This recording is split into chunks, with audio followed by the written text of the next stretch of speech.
بسم اللہ الرحمن الرحیم۔ السلام علیکم ناظرین گرامی، آج ہم ایک اور تاریخی اور دلچسپ موضوع کے ساتھ آپ کی خدمت میں حاضر ہیں۔ تو چلیے اپنے موضوع کو شروع کرتے ہیں۔ امید ہے کہ آپ کو ہمارا آج کا ٹاپک بہت ہی پسند آئے گا اور آپ کو بہت کچھ نیا سیکھنے اور جاننے کو ملے گا۔ ہندوستان کی سرزمین اس لحاظ سے ممتاز اور جداگانہ حیثیت رکھتی ہے کہ یہاں پر بہت سی تہذیبوں اور قدیم مذاہب نے جنم لیا، اور دنیا کی قدیم ترین تہذیبوں میں سے تہذیبیں یہاں پر پائی جاتی ہیں۔ اسی طرح دنیا کے قدیم ترین مذاہب بھی یہاں پر پیدا ہوئے، جنہوں نے تاریخ کے صفحات پر انمٹ نقوش چھوڑے اور آج بھی ان کے ماننے والے کسی نہ کسی شکل میں موجود ہیں۔ آج ہم ہندوستان کی سرزمین پر جنم لینے والے ایک قدیم مذہب جینزم کے بارے میں بات کریں گے۔ جینزم ہندوستان کا ایک قدیم ترین مذہب ہے، جس کے ماننے والے زیادہ تر بھارت اور دیگر ممالک کے اندر پائے جاتے ہیں۔ تو چلیے شروع کرتے ہیں جینزم کی مکمل تاریخ۔ زمانے قدیم کی دھن میں لپٹی ہوئی ایک تہذیب، جہاں مذہب کی بنیاد خوف پر نہیں، عدم تشدد پر رکھی گئی، جہاں انسان کو اس کے اعمال کا خالق سمجھا گیا، جہاں روح کی آزادی ہی آخری منزل تھی۔ یہ ہے جین مت، دنیا کی قدیم ترین مذاہب میں سے ایک، جو ہزاروں برس سے بر صغیر کی فکری تاریخ میں زندہ ہے۔ جین روایات کے مطابق جین مت کی تاریخ ہزاروں سال پر محیط ہے۔ جین روایات کہتے ہیں کہ دین کی ابتدا کسی ایک شخصیت سے نہیں، بلکہ ایک طویل سلسلے سے ہوئی، جسے ترینکر کہا جاتا ہے۔ یہاں سوال یہ پیدا ہوتا ہے کہ یہ ترینکر کیا ہیں؟ یہ وہ رہنما ہیں جنہوں نے روحانی نجات کا راستہ دکھایا۔ جین مت کے مطابق کل 24 ترینکر آئے۔ ان میں سب سے پہلے رتن ناتھ رشبھ دیو تھے۔ اسلامی اور ہندو مساجد میں بھی رشبھ دیو کو قدیم ترین شخصیات میں شمار کیا گیا ہے۔ کچھ ہندو متون میں رشبھ دیو کو وشنو کا اوتار بھی کہا گیا ہے۔ تاریخی طور پر اگر جین مت کا تجزیہ دیکھا جائے تو مورخین کے نزدیک جین مت کا منظم دور تقریباً 6 صدی قبل مسیح سے شروع ہوتا ہے۔ چنانچہ پارس ناتھ، جو کہ 23ویں ترینکر تھے، اور مہاویر 24ویں اور آخری ترینکر تھے، ان دونوں نے برصغیر میں ایک بڑی مذہبی تحریک کی بنیاد رکھی۔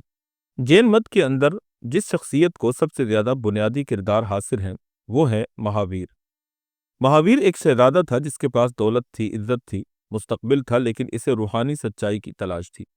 اس نے محل چھوڑا، سب رشتے چھوڑے، یہاں تک کہ کپڑے تک چھوڑ دیے، اور 12 سال تک جنگلوں میں تپسیا کرتا رہا۔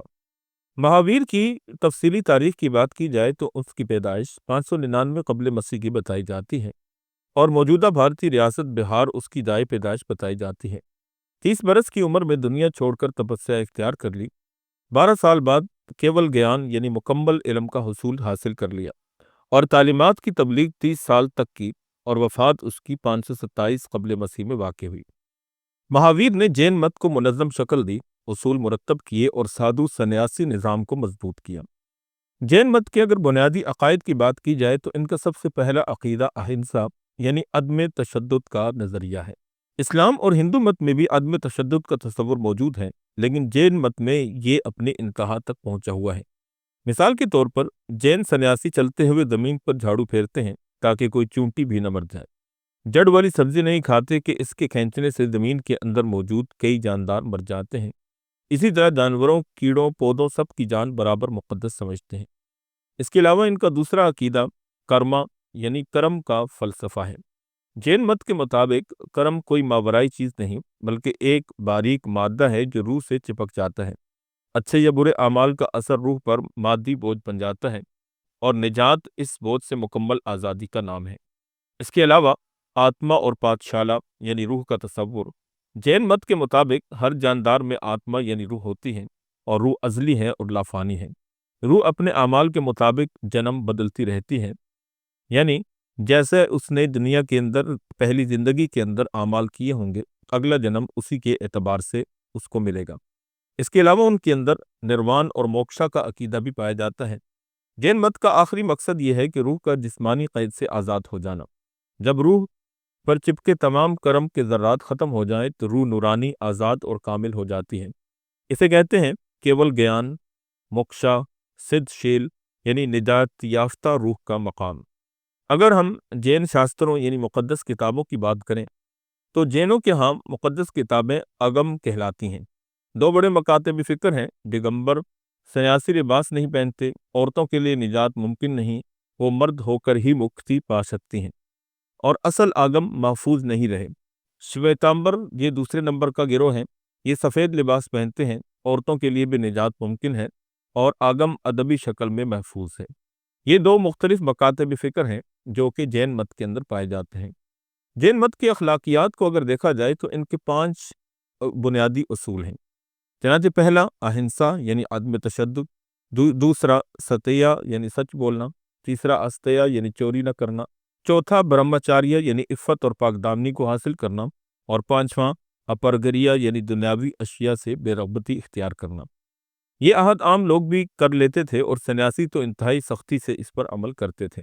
جین مت کی ایک اور سب سے زیادہ اہم خصوصیت ان کا فن تعمیر میں سب سے جداگانہ حیثیت کا اختیار کرنا ہے۔ چنانچہ ان کے مشہور مقامات اور معبدوں کی اگر بات کی جائے تو دلواڑا ٹیمپل راجستھان، رانی کی واؤ گجرات، شیرون بیلگولا کرناٹک، پارس ناتھ ہلز جھارکھنڈ، یہ دنیا کے بہترین سنگ تراشی کے نمونے ہیں۔ اگر ہم جین مت کے سنہری دور کی بات کریں تو جین مت کو سب سے زیادہ فروغ موریہ دور اور گپت دور کے اندر ملا، اور اس کے علاوہ راجپوت دوروں کے اندر بھی اس کو بہت زیادہ عروج حاصل ہوا۔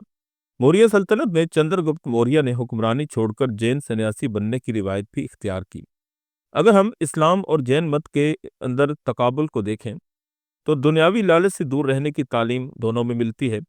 اس کے علاوہ سچائی، اخلاقیات اور کردار کی اہمیت ملتی ہے، ظلم اور زیادتی کی ممانعت ملتی ہے، اور امن اور برداشت پر زور دیا جاتا ہے۔ اگر ہم اختلافات کی بات کریں تو توحید اور نبوت کا تصور جین مت میں موجود نہیں ہے، جبکہ اسلام توحید کی دعوت دینے والا مذہب ہے، اور جین مت ایک خالص مشرکانہ اور بت پرستانہ مذہب ہے۔ جین مت میں خدا کا روایتی تصور تقریباً موجود نہیں ہے۔ اس کے علاوہ روح کی ازلی حیثیت، اسلام کے اندر روح کو ایک مخلوق کی طرح دیکھا جاتا ہے، جبکہ جین مت کے اندر روح کو ازلی اور ہمیشہ سے قدیم سمجھا جاتا ہے۔ اس کے علاوہ جین مت کے اندر تناسخ ارواح کا عقیدہ بھی پایا جاتا ہے، یعنی مرنے کے بعد روح کسی اور شکل میں جنم لے کر واپس دنیا میں آ جاتی ہے، اور یہ آدمی کے اچھے اور برے کرموں یعنی اعمال کا نتیجہ ہوتا ہے، جو کہ ہندو مذہب اور جین مذہب کے اندر تقریباً ایک جیسی مماثلت رکھتے ہیں۔ حالانکہ اسلام کے اندر اس چیز کا کوئی بھی تصور موجود نہیں ہے۔ انسان دنیا میں فقط ایک ہی مرتبہ آتا ہے اور اپنے اعمال کی جزا و سزا دنیا سے جیسے اعمال لے کر جاتا ہے، آخرت میں اس کو ویسے ہی جزا ملے گی۔